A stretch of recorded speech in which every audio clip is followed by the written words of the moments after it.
बेळगाव जिल्ह्यातील सौंदर्य तालुक्यात तेग्गिनहाळ गावात एक हृदयद्रावक घटना घडली आहे. गावातील फडीक आणि संरक्षण विना असलेल्या विहिरीत पडून 2 बैलांचा मृत्यू झाला आहे. मिळालेल्या माहितीनुसार तेग्गिनहाळ गावातील सुरेश सिद्धप्पा जामकी यांचे हे बैल असून ते नेहमीप्रमाणे चरायला गेले असताना अचानक विहिरीत पडल्याची शक्यता व्यक्त करण्यात येत आहे.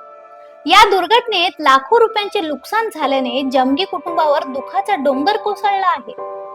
घटनास्थळी बैलाचे मृतदेह पाहून कुटुंबीय आणि गावातील महिलांनी आक्रोश केला.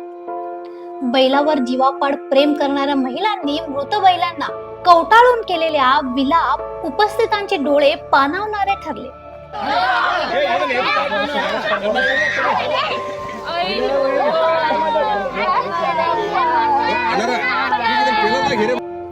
या प्रकरणी सौंदती पोलीस ठाण्यात नोंद करण्यात आली असून पडीक विहिरींना संरक्षणात्मक कठडे उभारण्याची मागणी ग्रामस्थांकडून करण्यात येत आहे.